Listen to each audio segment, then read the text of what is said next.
Perfect. Thanks so much, Kaylee. Hello and welcome, everybody. My name is Danielle, as Kaylee mentioned, and I'm a student recruiter at the University of Alberta. So at the University of Alberta, we offer a wide variety of different ways to get involved with research in many different areas of focus. So this is one kind of piece that the University of Alberta does really well and has a lot of opportunities for students in, regardless of the faculty that you're entering. We have many different opportunities of research on campus. And this is just one of the ways that we have that you can enrich your degree with us or make the most of your degree, as the title implies. Get you to go to the next slide, Kaylee. Thanks. Perfect. Okay. So the University of Alberta itself is a leading research intensive university. We offer a lot of different opportunities, like I said, for undergraduate students of all different levels of the program that you are entering. And it's not restricted to you completing research in the program that you are currently studying or enrolled in. You can complete research in different areas of curiosity that you might have, and it can be very multidisciplinary as well. So say you're in science, maybe you're super interested in an art psychology research project or in something that's more writing or English focused. That's totally open to you in a science program as well. Um, Something that we do recommend is to connect if you wanted to use our undergraduate research initiative on campus, which is a great initiative that helps kind of network students and kind of make those connections for research on campus. They do recommend that you connect with them pretty early on, especially as a transfer applicant, to help find some of those research opportunities on campus. So you do typically have a shorter amount of time with us at our institution since you're coming typically with some transferable credits. So finding those opportunities and connecting with URI right away is going to be a great option for you to kind of make sure that you're able to fit this in as part of your degree. They also offer summer job research, which is another great example of paid and non-credit opportunities that they offer. So there's lots of different volunteer and for-credit opportunities as well that you can get involved in. Just depends on what you're looking for as part of your studies and as part of your research. So that's kind of the difference between those credit and non-credit opportunities, whether it's during your degree as part of a credited course or not, and it's more of like a volunteer or a paid summer job. So the undergraduate research initiative as well is going to work with students to find the best fit for you and your goals. So please do go chat with them to explore options and opportunities to help you find professors, connection points for the research that you want to get involved in. They offer great networking opportunities as well and connection points utilizing their resources. So really do make sure that you kind of get in touch with them as early on as possible. Um, yeah, we can go to the next one now.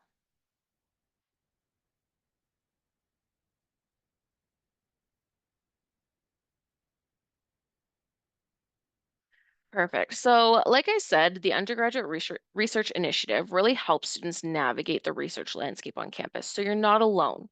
We understand that this may be not your first university experience as a transfer student, but it's still a lot. Maybe you're coming from a small college campus that doesn't offer a lot of research opportunities on campus.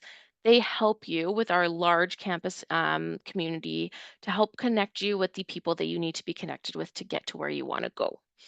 So they help support in finding research opportunities, overcoming different constraints and barriers, and knowing if research is applicable to you and your situation. So again, please connect with them early and at different stages during your degree if this is something that's open to you. And they can also facilitate with other programs on campus to help with any students that might want to complete research with external companies. So maybe you have a connection with an external company through family or friends. Then they want to bring you on as a research student with their company. They can help kind of navigate that with you as well. They also recognize that there are elements of competition in some of the research opportunities. So some of the research opportunities require grant funding. A lot of the summer opportunities require grant funding, and that's kind of where that competition comes in. So the first hurdle in finding research is really connecting with professors, and that can be limiting as well. Professors only have a certain number of spaces in their labs. Not all of our labs are giant rooms. Some of them can only host 3 or 4 people. So that can really limit the research spaces that are available on campus in certain labs. And like I said, those summer funding opportunities are the most explicitly competitive because they do require an application process to gain the funding. However, our undergraduate research initiative really does support students all along that route and how to kind of do that application, what that application looks like, and moving forward through that process.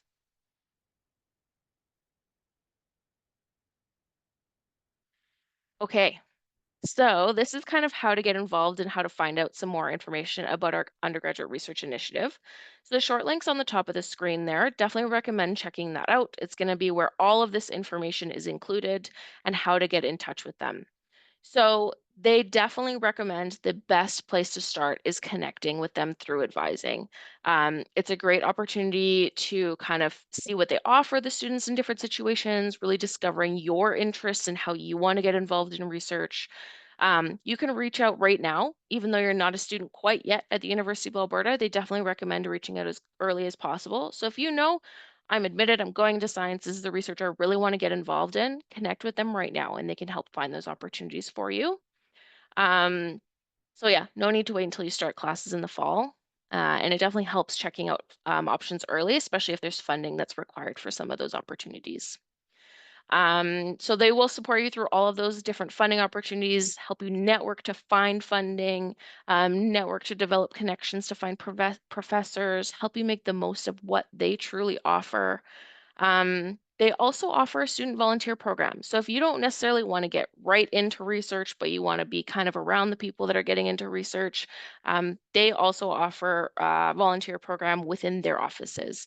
So you can help other students find their research opportunities and advise peer-to-peer with students, get involved on campus, get some volunteer hours, and you can help others through their publishing as well. We have a student journal on campus, which they always need help in editing and peer reviewing different journal entries for the scientific research journal that we offer.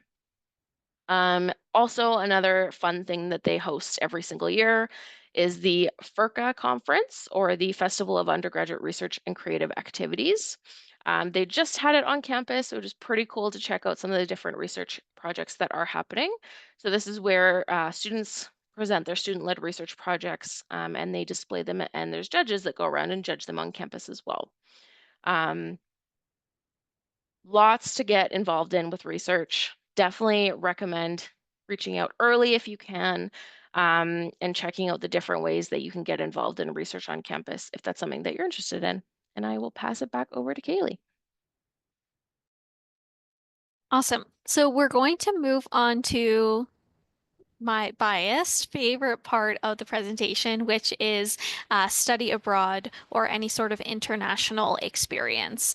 And so I'll start off by saying the University of Alberta has over 250 study abroad partnerships across the world. And so we have partnerships in every continent except Antarctica for obvious reasons. And so you can pick from over 50 different countries to study in or do things like research, an internship, or a shorter summer program, which we'll get into later on. Really, you're earning credit towards your degree while you're studying outside of the classrooms here in Alberta, in Edmonton, and you get to gain a new worldly experience as well. I will just say that when I was a student, I did study abroad, and so I'm really passionate about this topic in particular. I studied abroad at Tilburg University, which is in the Netherlands. This was a few years ago, so some things might have changed since then when it comes to the application process and things like that. But my experience doing study abroad during my degree is definitely one of the highlights, and I would really recommend it to everyone. One of the main things that sometimes steers people away from study abroad, but you don't need to be afraid of, is people think that you need to speak the language of the country that you're going to for study abroad. And that's not true at all. And so all of the partnerships that we have across the world, they all offer courses in English. And so you would be able to study in the language that the majority of you are probably most proficient in. However, some of those universities will also offer courses in the native language to that area. And so if you had proficiency in Spanish, for example, and you chose to study abroad in Spain, there is a chance that you could be studying your classes in both of those languages. So with that being said, what are the different programs that are available with study abroad? So there's four different ones that we'll touch on. So we have exchanges, internships, U of A programs abroad, and then summer programs. So your exchange is probably your typical perception of what study abroad is, where you go away for one semester or sometimes both semesters. So you're looking at 4 to 8 months at a partner university. So you're essentially being a transfer student at another university where the courses you take will be applied back to your degree as transfer credit, similarly to what you might have experienced now when you're applying to the U of A as a transfer student, and that credit would be brought over from the previous institution. Internships, as the name implies, is more of a work term rather than a study term. And so it can really vary in length. But one of the most common ways that students do internships abroad is actually to work in the research lab of a partner institution. And so that connection between the two institutions is still there. Um, it is again between that like 4 to 8 month work placement that you can do, but you can also expand beyond that and do like a private company or an organization separate from perhaps research if that's not really something that you're interested in. U of A programs abroad, they actually work a little bit differently than an exchange. And so you would be taking U of A courses elsewhere in the world. And so our most popular one is our Cortona campus in Italy, so a satellite campus. But we also have satellite campuses in France, Germany, Iceland, and Poland right now, where you're taking U of A courses taught by U of A professors. You get U of A grades, they're on your transcript, they contribute towards your GPA, those sorts of things. And these programs abroad can actually be really ideal for transfer students. And this is just because if you've already studied for 2 years elsewhere, perhaps a college polytechnic, and you've maxed out the amount of transfer credit you can receive, which is typically 60 credits or half of your degree length, you can't have any more transfer credit. But you kind of avoid that issue by taking U of A courses at a satellite campus, and then that way you're not really testing the limits of the residency requirement. So something to consider. The last would be summer programs. So really the summer programs encompass the last three options. But again, the idea is that you go in the summer or on the break time of your studies. So typically 4 to 6 weeks, you might take one or two courses, that sort of thing, rather than going for the more prolonged period of time. In case you think that 4 or 8 months might be a little bit overwhelming for you, you can still get that experience just at a different time in the year, perhaps with less of like an academic rigor that you're following. So one of the biggest questions about study abroad is obviously about how much it costs, because that can be a concern for a lot of people, especially when you're traveling abroad. And so one of the perks of being an exchange student or essentially doing any sort of study or work abroad as a part of a partnership with the University of Alberta is you remain as a U of A student. And so you actually pay your U of A tuition, not the international student fees of that institution. Really, you pay the U of A and then the U of A pays them, and you don't really have to get involved. And so this is better than pursuing something like a visiting student where you just switch your registration over to another institution for one semester or so, because then you'd be paying international student fees, and those can become quite large and expensive quite quickly. Another thing to note for any of you that are domestic students, and so you may be receiving federal or provincial loans, again, if you go through a registered study abroad program, you can continue to receive those loans from the government in order to help you pay for the cost of your study abroad. And so really, going abroad isn't as expensive as you might think, and the University of Alberta International Department has over $1 million in scholarships and awards that they give out each year to students who are studying abroad. There's a few different awards that they have. The most popular one is really just the Education Abroad Award, and the value for that can range anywhere from $500 to $5,000. And then there's also endowed awards, which are really just donations from specific people for a specific cause. So, for example, there's an award that is specifically given to someone who does an exchange at a partner institution in England, for example. So there's lots of different ways that you can fund your study abroad if that's something that you're really passionate about. And again, most students who do apply for funding get some money to help pay for their expenses. So finally, if this is something that has really piqued your interest and you would like to learn more about what it entails, your next step is definitely just to go and check out the website. It's quite easy to walk through, as you can kind of see on the image in the bottom. It's find a program, how to apply, what the deadlines are, and it kind of goes all the way across. The UAI team, they do also offer advising, both drop-in if you're in the Edmonton area and online. And the great thing about this, similar to research, is you do not have to be a registered student to access these services. So if you are still at a different institution, but you're planning to transfer, you can still speak to the advisors there because, again, as a transfer student, it can take just a teeny bit more planning than it might for someone else, but the opportunity is definitely still available to you. And I'll close it off and pass it back to Danielle. Perfect. Okay, so next I'm going to go over different work experience opportunities on our campus.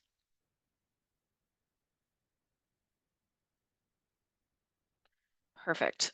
So the short link is on the page there if you want to check out a little bit more about what I'm going to talk about, because it's going to be pretty short today about this kind of area. So our graduates are ranked top 5 in Canada and top 100 globally for employability after graduation. One of the reasons for that is our many different opportunities for you to gain professional experience throughout your degree. So every single degree kind of has their own version of this. Nursing has practicum, education has practicum, um, e- engineering has co-op, business has co-op, science has internship. There's a different name kind of in every different faculty, but each faculty has their own version. So there's definitely options for you to get involved in work experience in your degree. We have lots of different in-field learning opportunities where you can practice those skills that you learn in your classroom setting in a real world setting. So it really makes you employable after graduation. Go through some examples here for you. So this is one of my favorite photos. We have Cindy here who interned at the Dairy Research and Technology Center, which is actually on our South Campus at the University of Alberta.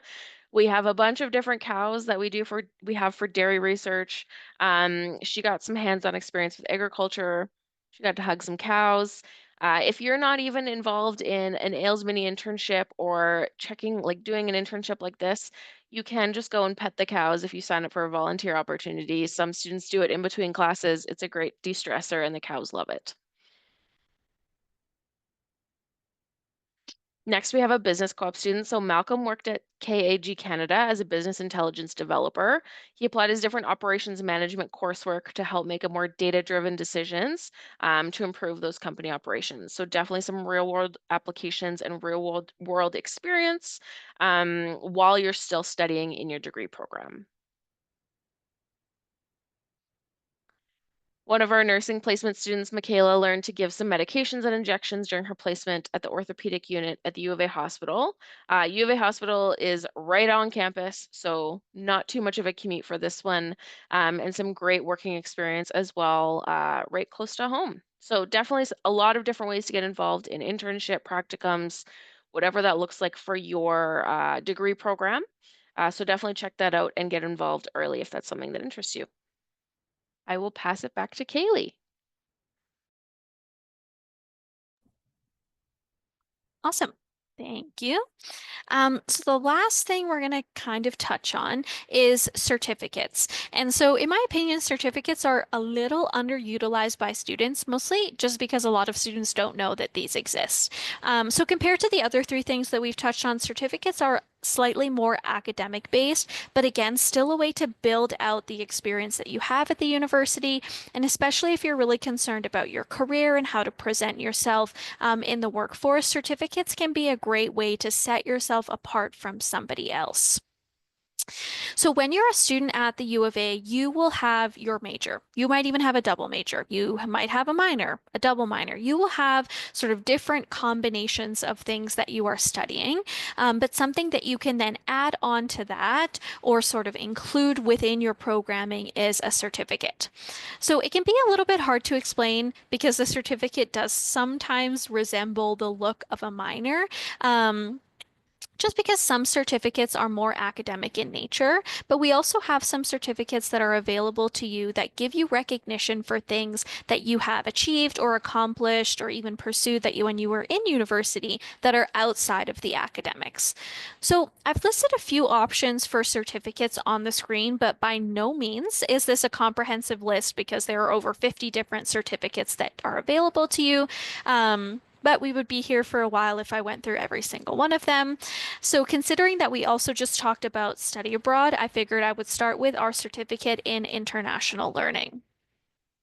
So, this is one of those certificates that can combine academic coursework with co-curricular activities outside of your studies. Again, it's available to all undergraduate students who have acquired certain international knowledge or skills, again, while you are in university. So this is a great way for you to indicate, again, perhaps to your employers in the future, or maybe on things like graduate school applications, that you have taken courses or participated in those extracurricular activities, or even done that international experience like studying or working abroad, and that you have the ability to understand and communicate and interact with people from all across the world, from all different cultures, and that you hold that responsibility highly. And so this is just, again, one example of a certificate program that's available to you that you can use to benefit yourself in the future and get that recognition for those extra things that you have done as a university student. The next one is our certificate in globalization and governance. And again, this is just another one that's open to all university students, regardless of which program you're in. So as long as you have enough space to take the courses that are involved in this certificate, that is something that you can complete while you're studying.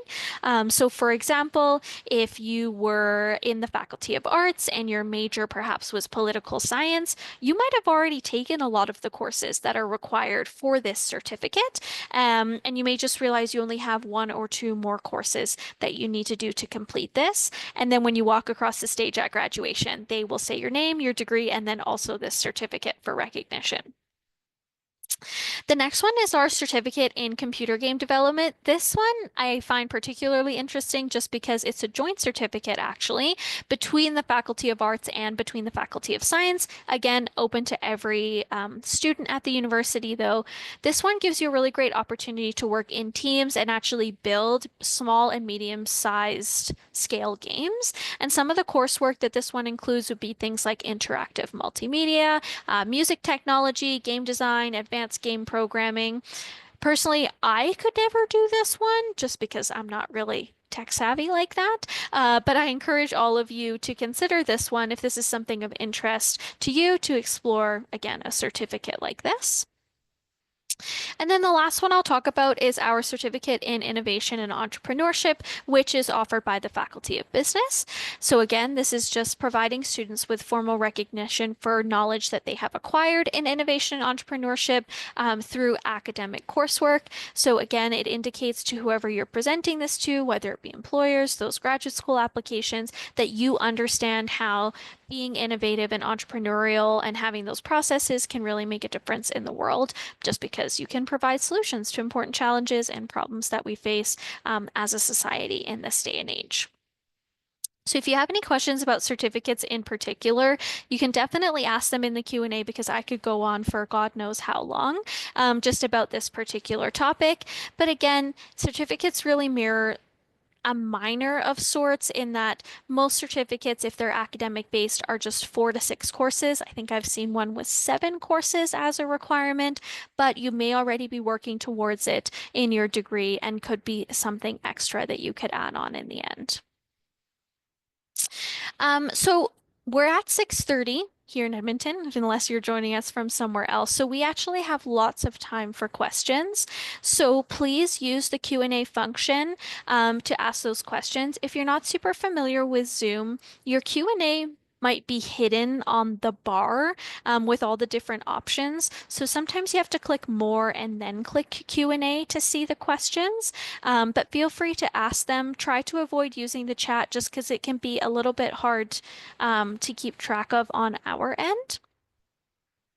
I do see one question though that I can answer for the whole group. So someone asked, is there a URL that you can use to get more information about the certificates? That is a great question. Thank you for the two of you that asked that in the chat because I realized I did not explain that well at all. So for the certificates, you're actually going to go to our academic calendar. So I've put the link in the chat. It's uab.ca/calendar. When you get there, it will be the main page, and then on the left-hand side, you're going to see like a search bar. And the easiest way to find them all is to actually just type certificate in the search bar, just because they live sort of with a bunch of different faculties. So if you try to go faculty by faculty, it'll take you a really long time. But if you use the search bar to search for certificates, you'll be able to scroll through. And the names are quite intuitive. And so if you see something that jumps out at you, just maybe open that in a new tab and you can read through the requirements. They're quite well prescribed. All right. Ooh, Danielle, maybe this is a question that you can answer. The question is there a certificate for conducting research? That's a great question. I'm pretty sure there is a certificate that you can get for research as part of your degree. You do typically have to do a certain number of like research hours or credits in research to gain that certificate. So definitely something to look into. I did research on campus. This is something I kind of left out of my presentation piece. But the way I got involved in research on campus in the last year of my degree was I connected with a professor. So I chatted with a professor, found her research was super interesting to me. She had a spot in her lab, so I registered in two semesters worth of research, did a full year-long research project with her lab, did amazing in it. It was super fun. It was definitely something I recommend. And then also, she had a summer funding position. So I got employed right in her lab right after I graduated as well. So there was a good little transition into the working world right after that, continuing the same research that I was doing.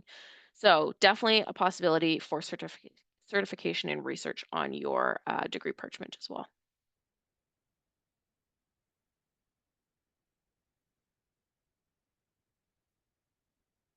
Mm, Different research opportunities available. Yeah, so definitely reach out to URI. So uab.ca/URI is going to be the best place to kind of connect with them. They will help find different research opportunities, different networking opportunities for you. That's going to be the best like centralized point for you to kind of connect with research. Otherwise, just connecting with your professors and classes is another great option. There's a question here about what are some of the requirements for study abroad. So I will definitely touch on this, but before I do that, I will just say the website that was shared for study abroad, which is uab.ca/go abroad. Maybe Danielle, if you could type it in the chat, that would be super helpful. There is, if you sort of hover over the options to navigate the website, there's literally one that is called Am I eligible? Question mark. So that would be a great place to start in terms of the requirements. Typically, you do need to be registered as a full-time student in order to be eligible for study abroad, and you do have to have a decent grade point average, just again, so that you know that you can perform well when you're on your exchange semester. So for this year, because it can fluctuate, so I'll just say for this year, the minimum GPA requirement is 2.5. We use a 4.0 scale just for reference in case you use a different scale, and they will use your most recent 8 courses to calculate that GPA to see if you're eligible. An exception to that would be anyone who's doing an Alberta School of Business study abroad has a higher GPA requirement. Currently, that's a 3.0. But I'm reading that straight off of the website that I shared with you, so you will see the exact same thing if you go on there. Um, and I see another question about study abroad, so I'll just keep going. So I have a question here. Can I self-pick the country and the program I want to study as a part of study abroad, or are the countries pre-selected? So this is a great question. So the partnerships that the University of Alberta has are sort of pre-established, but again, there are over 250 of them, and you can filter by country and then by school in that country. Um, if you see the school that you are referring to on that list, you would obviously be going as a part of the partnership. Typically, if you do not see the country or the school that you want to go to, you would not be doing that as a part of the study abroad program. That is called something we call a visiting student, where you essentially suspend your registration at the University of Alberta for a semester and register elsewhere. I touched on it briefly earlier, but that's one of those situations where, for example, you would be paying international student tuition and you wouldn't have access to the same resources that exist for study abroad. So typically, most of the time, we recommend that you look for partnerships that are pre-established just because it makes the process a lot easier.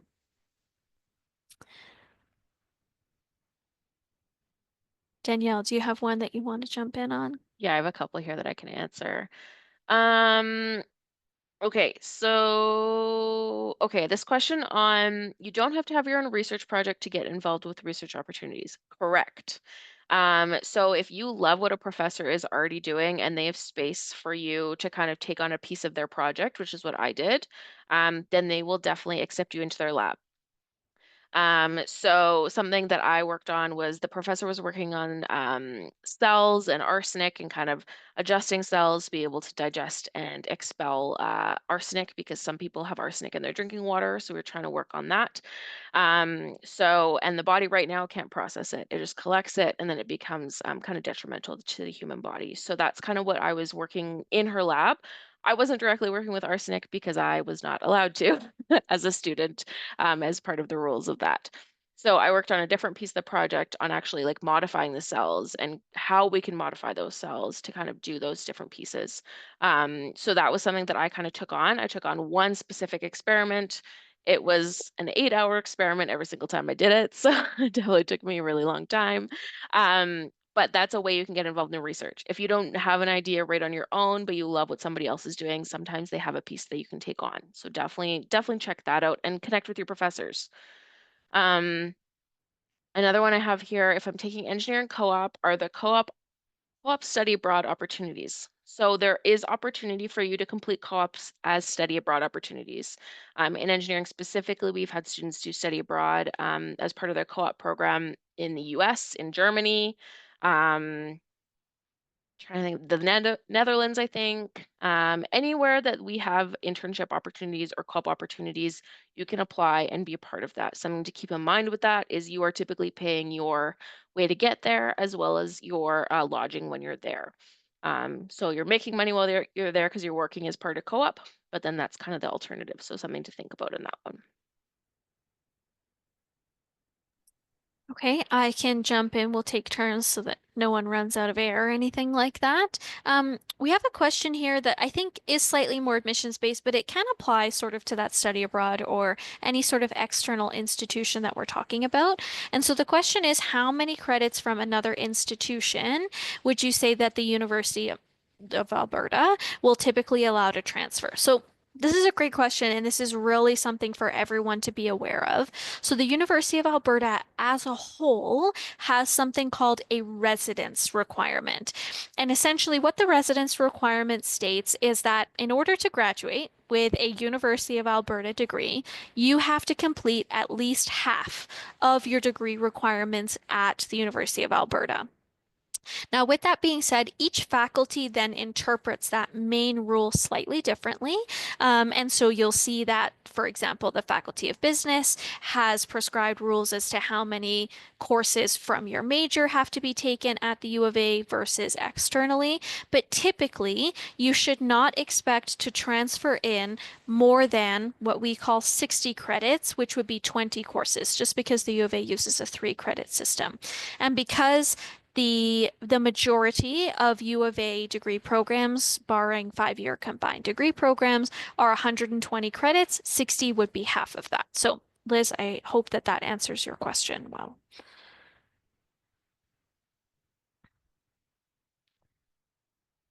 Danielle, I see a question about psychology research programs, and I feel that's right up your alley. I'm trying to pull up the FERCA, the Festival of Undergraduate Research presentation, different options that we had there that were going on. So it's not just lab-based, which is another question that's here. Research can be from, like I said, any different faculty. So if you can think it, it typically can happen. So let me find, of course, the first page is science-based. Okay, so here's like a history research, analysis of convicted bigamist. So that's one. So there's different analysis of different papers, different books, um, different like religion and spirituality comparisons, sustainability of community gardens. Like, if you can think of it, you can do research on it most likely. So definitely not limited to science. Anybody and everybody can do it. Psychology, for sure, there are research programs available. As part of first year psychology projects, you are actually a research participant as part of their research that's happening on campus. So if you are a research participant because you have to take a first year psychology class as part of your degree, and you haven't taken one already that's transferable, then if you connect well with the research that you're participating in, maybe that's a lab that you can join later on as part of your research project. So definitely many different opportunities. I am muted. Let's try that again. There is a question about what is E3 and study abroad. So this is a great question because again, sort of a hidden gem within the study abroad program. So E3 is more group study where you're doing or you're completing a U of A course while abroad, but in an experiential learning format. I know that that's a mouthful, but essentially you take a small group of students, you take courses that are from the U of A that relate to where you are traveling to, and you complete them in that experiential learning format. So the three examples I have are from Berlin, Germany, Brazil, and then also the French Alps as well, which is super exciting. So in these examples, I'll use, which one will I use as an example? Let's use Berlin and Germany as the example. So this was offered spring and summer, and the courses that you are completing are Introduction to German, which makes sense because that's where you're traveling to. Then there's an English and a psychology class, and then you get to do an internship with that language or another academic class. The Brazil one also has a similar format. The courses are, again, a Portuguese class and then a political science class, actually. And then with the French Alps program, again, it's you have your French courses, there's a history of art and design course, and then a political science course, and then again, work experience. So E3 is open to all post-secondary students, regardless of which discipline you're currently studying. And the website is really great specifically for E3 because it breaks down the exact amount that it's going to cost. There are more specific deadlines for these programs. So I hope that answers your question because we didn't really touch on it earlier. I have another one for research projects. This one asks, are you allowed to drop out of the project if maybe you lose interest later on? So research is typically a commitment if you're doing it for credit. So typically there's semester-long research credit courses or there's year-long research credit courses. So you won't get a grade if you drop out early on. You can still withdraw like you normally would. Typically, you would have to have a conversation with the professor if they're supporting you or anything like that, and if there's any funding attached to it then that's going to go to that research lab typically, or is just kind of taken away. So that's something to consider. If you want to do more like short-term research, just to see if it's something that you're interested in, then definitely reach out to URI. They probably have some different like semester long like volunteer opportunities or summer volunteer opportunities where you could do it for like a month or something like that to kind of dip your toes into it to see if it's something that you're interested in before you jump full on into it. So definitely connect with them to see if there's some more like short-term sessions that you could do there.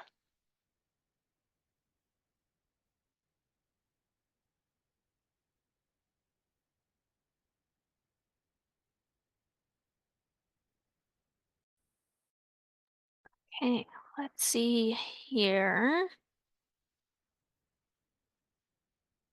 There's a few different ones. I'm trying to read through them quickly. Okay, I have a question here that's about residence. So not something that we touched on, but I can definitely help with. So this question is about having a roommate and whether you, as a transfer student, so what we would consider an upper year student, can room with them in the first year dorm. So I'll go ahead and say typically that would not be permitted. Essentially, what happens is when you apply through our system, based on the information that you declare about where you've studied, that gives you a student type. And the student types are literally high school, post-secondary, post-secondary, or current U of A student switching to another program. That information is then shipped off to the residence database for people that are applying for residence, and those two groups typically won't mix with each other. It's quite rare for them to mix with each other. Now, with that being said, the residence team will always take inquiries from people and will always look for a solution. And so my recommendation for you would truly just be to reach out to the residence team. Their email address, if it has not changed, is housing@ualberta.ca, but you can perhaps check their website first, which is uab.ca/residence. And sooner rather than later is always better because room assignments sort of in the background will already be happening. I can answer this question about the 60 credits and the satellite campus. So that's a great question and why I spent a lot of time speaking about it. So yes, if you have 60 transfer credits, let's say from your college or polytechnic that you're bringing into the University of Alberta, technically you have reached the maximum amount of transfer credit. Now, with that being said, if you attend a satellite campus, a U of A satellite campus, what I had explained before is that you are taking U of A courses. So even though you might be taking them in France, it is still a U of A course and therefore not transfer credit. And so that's sort of the workaround for transfer students is doing a U of A satellite campus. The most popular one is our Cortona campus in Italy. Um, and so that's a way you can still get the international experience without losing out on credit. So hopefully that makes sense. Danielle, you look to be ferociously looking for an answer, so I'm going to let you do that. I'm also typing an answer to another student. Um, it is 6:48, so we have about 12 more minutes. If there are no more questions, we will end early, but I'll just put this as a last call out for questions here. Um,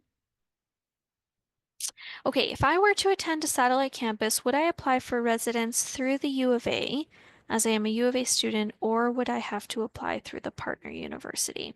So that's a great question, and I'm going to be completely honest and say that really will depend on where you're going. Typically, for our satellite campus, there is some form of organized housing, whether that be at the hosting institution, whether that be an apartment block in the general area. Typically, there's a recommendation for where people can stay. And so it will depend on the school that you pick. But when you're searching through the list of study abroad programs, if you click into the hyperlink of which program it is, that should list out all of the relevant information. And if you do not see the answer that you're looking for, just ask. That's all I can say. You will absolutely get an answer from the study abroad team.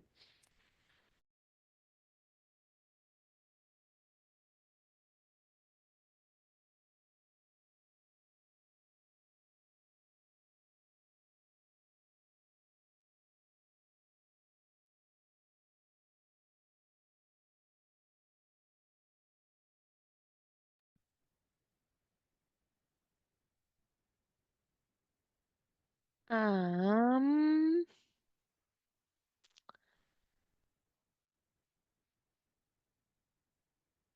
are international students, Kaylee, available for study abroad programs? Great question. Happy to answer. Yes, international students are eligible for study abroad programs. Um, so I will say this. So it will be a similar process as to when you applied for a study permit to come to Canada to study at a post-secondary. Now, every country has different rules about what sort of permits and visas are required, and legally I can't get into the details. But the answer is within the office of UAI, which is where study abroad is housed, they do have registered immigration consultants that can provide this advice to you. But yes, international students are still eligible to Study abroad, the same as domestic students, you both will require a study permit. Like a Canadian student and an international student, if you're both going to go to France, you're both going to need a permit. And so it would just be like, what are the requirements from France based on your country of origin?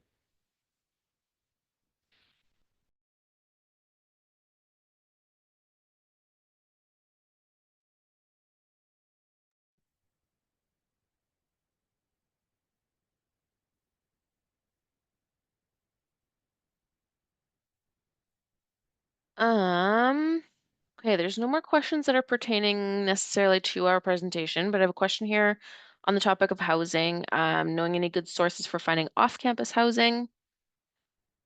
Don't really have any great sources for you, other than like how you would find rent in your current community if you're in Canada.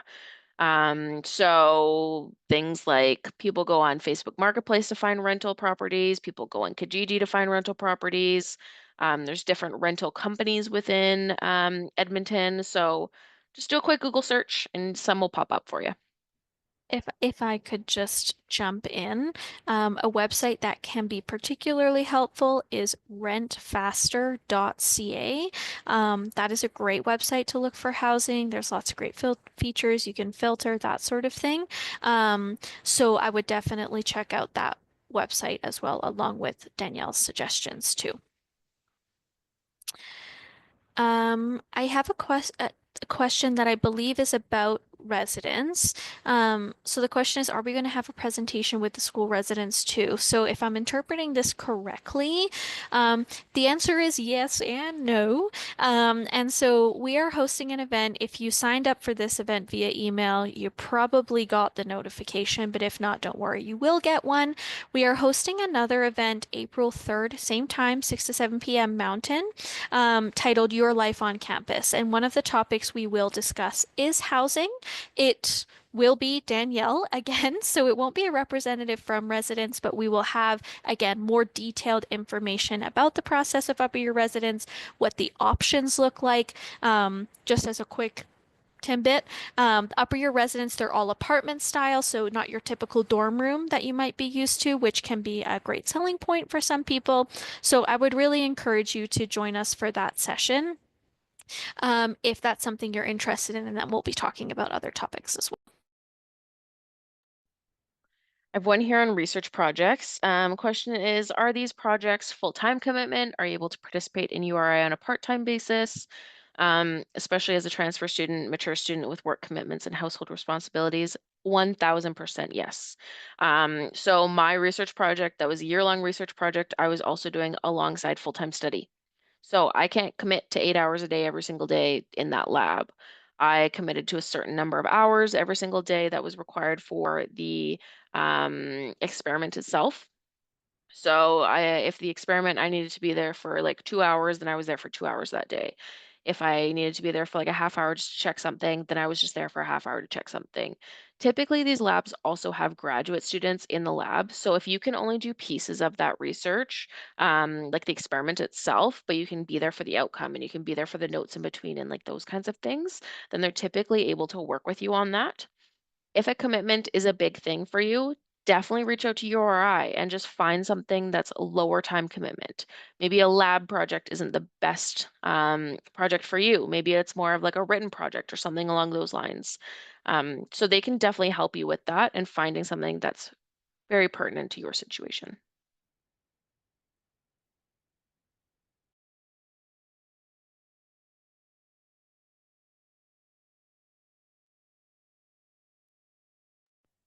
Kaylee, you're muted if you're chatting. Of course I am. I was just gonna say we're ending up on the last 4 minutes, so we're just gonna hold the questions for now, but there will be contact information at the end if you want to reach out to us. And by reach out to us, I mean it is literally Danielle and I that answer the emails, so a friendly face, no need to be worried. Um, So just a couple things I want to highlight for those of you that are still here with us.